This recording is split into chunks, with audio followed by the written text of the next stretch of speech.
Investing can be overwhelming. Everybody thinks they know everything about investing. Your friend tells you to get into crypto, your uncle tells you to buy the dip, your little cousin can't stop talking about GameStop, and your dog tells you to invest in chew toys. Yeah, it's paralyzing. And that doesn't even get to figuring out how to set up a brokerage account. Should I invest with Fidelity, Vanguard, Charles Schwab, all the above? Should I just give up now and start paying a financial advisor? Investing can be like planting a seed that grows into a big tree over time. But just investing in something for the sake of investing can really be a recipe for disaster. I definitely have some friends who think that any investing means good investing, but the thing to realize is that there's a handful of principles and fundamentals that can really help to guide our decisions. Lucky for us, these principles that we're going to be discussing today have been tried and tested and are preached by the greatest investing minds like Warren Buffett and John Bogle. Hey, if you're new to the channel, my name is Neil and I run Roundup Save with my wife, Jenna. We're all about helping to demystify money so we can build wealth that lasts. If that sounds like something that's interesting to you, consider liking this video and subscribing to the channel so we can learn together. Just so you know, this is going to be quite a long video, so please feel free to use the timestamps down below to flip around and go to the relevant topics to you. And with that, let's dive in. All right, so let's start with the definition of what investing is, just so we have a solid base really to keep us grounded. Investing is one of the most important ways to achieve your financial goals and build wealth, plain and simple. If you have a 401k through your employer, congrats. You're already an investor, even though you may not technically consider yourself to be one. Investing involves allocating your money with the hope of earning return or profit in the future. And there's many ways to invest, each with its own benefits and risks. For example, buying stocks can give you a share of ownership in a company and the potential for long-term growth.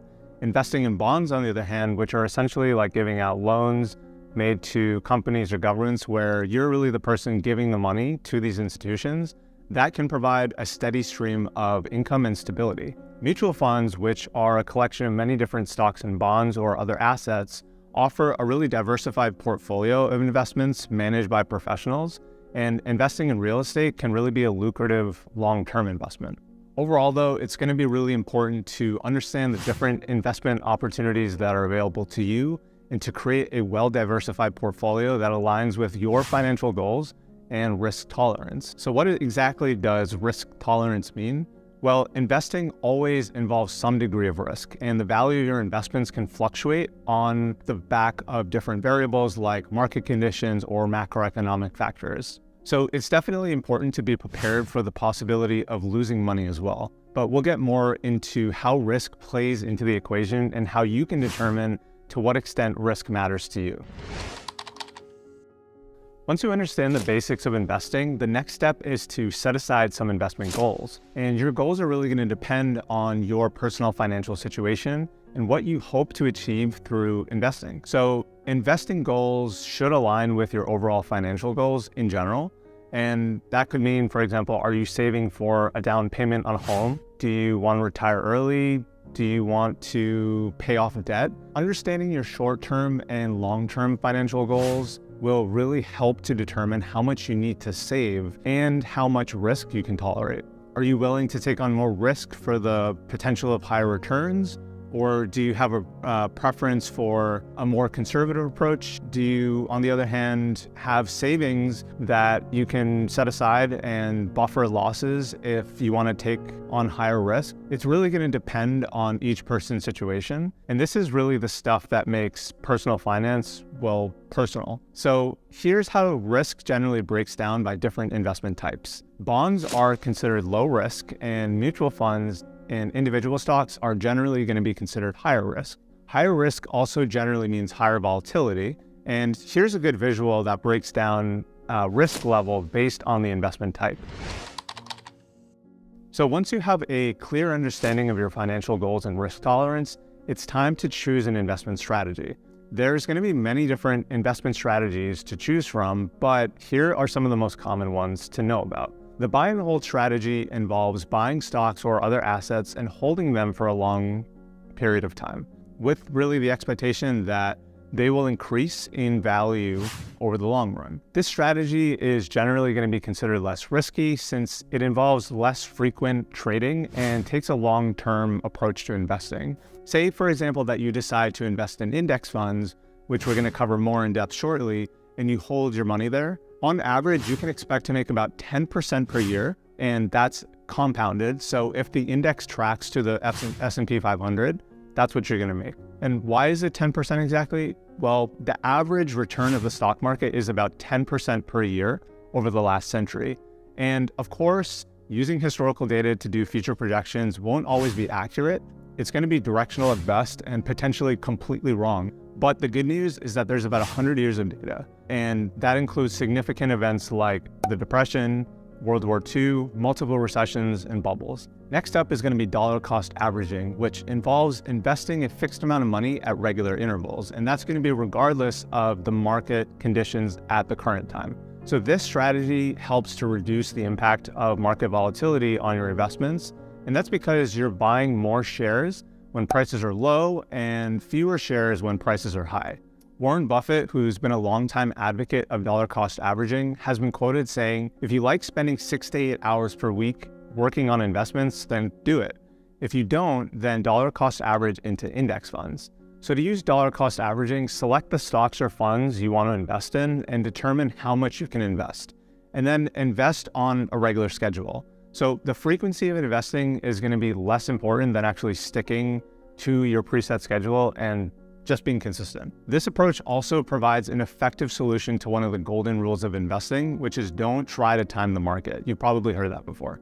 Analysis shows that using dollar cost averaging instead of trying to time the market will yield a better return in the long run. Diversification involves spreading your investments across a variety of different assets and asset classes, and that's in order to reduce risk and potentially increase returns. By diversifying your portfolio, you aren't relying on the performance of any single asset, and this can help to lessen the impact of market volatility. So say, for example, it might be tempting to put a lot of money into an individual stock like, let's say, Tesla. When it starts to come back down, just like it's been over the past year, you're going to be in trouble until that stock rebounds.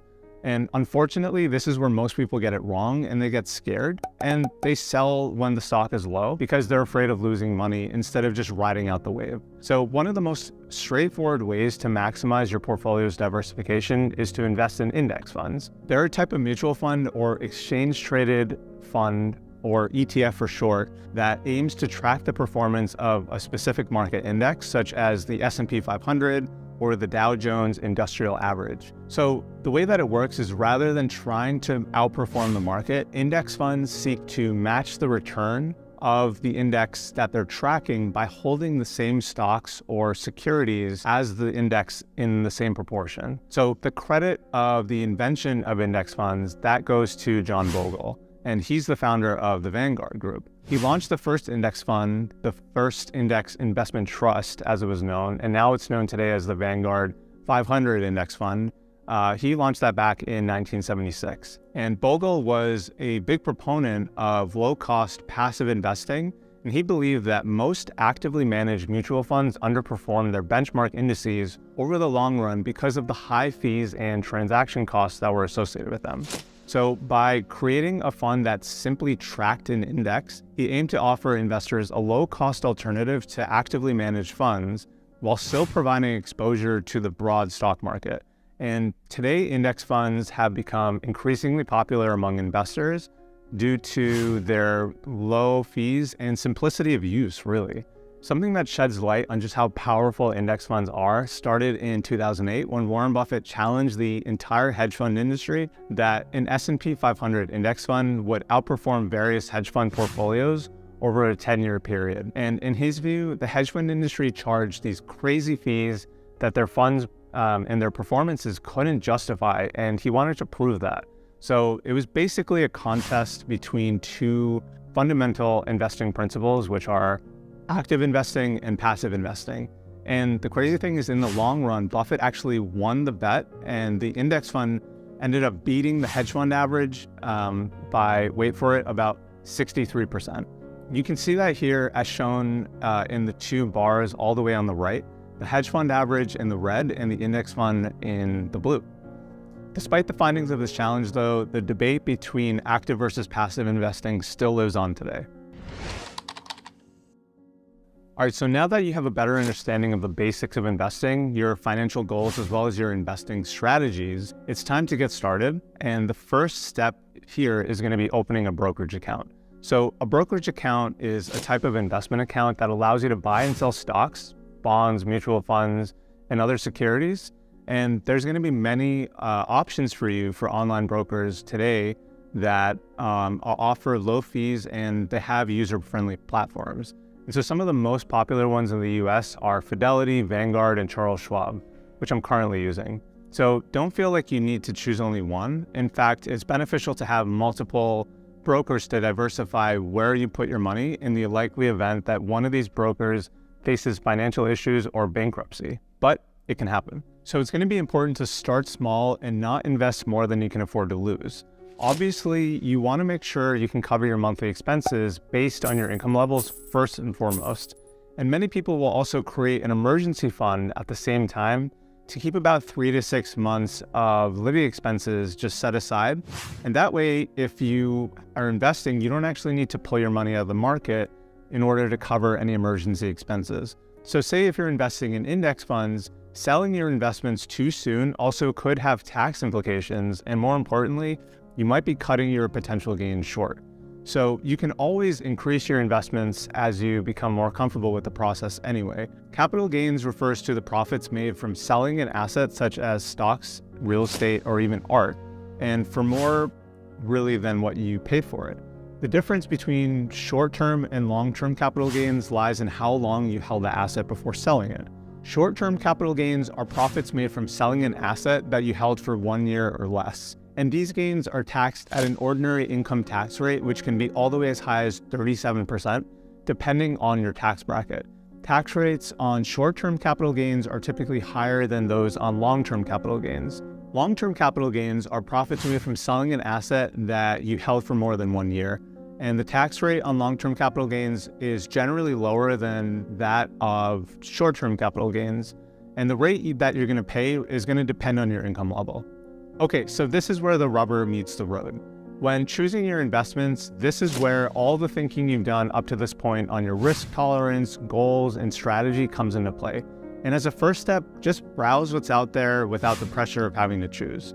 Once you're actually informed about the different investment types that are out there, what to look for, only really then can you make an informed decision anyway.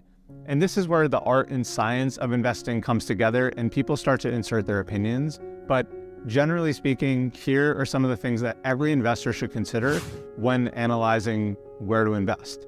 This information is to give you a sense of what to look for across all the investment types that are out there, but it's not like you have to look into all these things every time or in complete detail. First is going to be performance history. Take a look at the stock or mutual fund's performance over time, and that's going to include its returns and volatility. It's also important to consider the performance relative to its benchmark or peers. Second is fund manager. When investing in mutual funds, it's going to be important to evaluate the fund manager's experience, investment strategy, as well as their track record. And the fund manager's investment decisions can have a significant impact on the fund's performance. Next to consider are expenses and fees. Don't forget to consider the expenses associated with the investment, which might include management fees, transaction costs, or other hidden fees. High expenses can significantly eat into your returns over time, so it's really important to think about what those expenses are up front. And the expenses are going to be structured differently for different investment types like this. When buying individual stocks or ETFs, you'll usually have to pay a commission fee for each trade. And this fee can range from a few dollars all the way up to several $100s, depending on the brokerage firm. And some brokers may also charge account maintenance fees or inactivity fees. Mutual funds charge several different fees, and that's going to include management fees, expense ratios, and front-end or back-end load fees. So the management fee covers most of the cost of managing the fund, while the expense ratio is going to cover the expenses of marketing and administration for the fund. Front-end and back-end load fees, on the other hand, those get charged when buying or selling the fund. Robo-advisors, they use computer algorithms to manage your investments, and that's often at a lower cost than a traditional financial advisor. The fees for robo-advisors are going to range anywhere from 0.25% to 0.5%, and that's going to be annually on your entire account balance. And then finally are going to be financial advisors. Financial advisors usually charge a percentage of your assets under management, or AUM, as their fee, which can range anywhere from 1% to 2% annually. Some advisors may actually just charge a flat fee or an hourly rate instead of the annual fee too. So it's going to be a good idea to ask what the fees are, what the conditions are, or even incentives, and that's super important. Okay, so after your expenses, you're going to want to think about the investment style of the stock or the mutual fund. So for example, is it a value or a growth stock? Is it a mutual fund that's focused on a particular sector like tech or healthcare? Or is it a particular asset class? It's important to make sure that the investment aligns with your investment objectives and risk tolerance. Next up is going to be company fundamentals. For stocks, it's going to be a good idea to take a look at the company's fundamentals, which include things like financial health, earnings, growth potential, and competitive landscape. This can get complicated quickly, and it depends on how much you want to learn for yourself. But for starters, some of the metrics to look more into are going to be price to earnings ratio and debt to equity ratio. Second to last here is going to be risk profile. Especially look into investment risk profiles and consider how it aligns with your risk tolerance. Again, like we talked about. Higher risk investments may offer higher potential returns, but they also come with the greater risk of loss. And last is diversification. Consider how the investment fits into your overall investment portfolio and whether it helps to diversify your investments overall. So a well-diversified portfolio can help to minimize risk and manage returns over time. By the way, there's a lot of websites out there like The Motley Fool and Seeking Alpha that will help to do this kind of analysis for you. And it can be really useful to reference there first to just get a sense of the overall picture before you do your own research.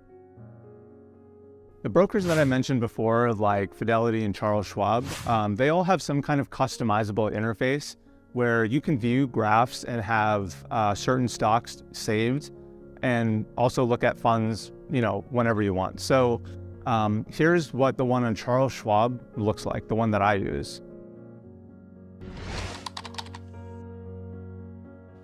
Once you've made your investments, it's important to monitor what's going on with your investments regularly. So keep an eye on market conditions and economic news, as these can really have an impact on the performances of your investments. You may need to make adjustments to your portfolio over time, like if you decide to take money out of the market or the economy changes. Personally, I like to keep an eye on things at least once a month and just keep a pulse on the news by reading the Wall Street Journal, which is more of a business-oriented publication. All right, that's it, guys. Thanks so much for watching. Do you have any questions or thoughts about what we covered? Let me know by leaving a comment down below. I read all the comments and will do my best to respond to you. All right, thanks again, and we'll see you in the next one.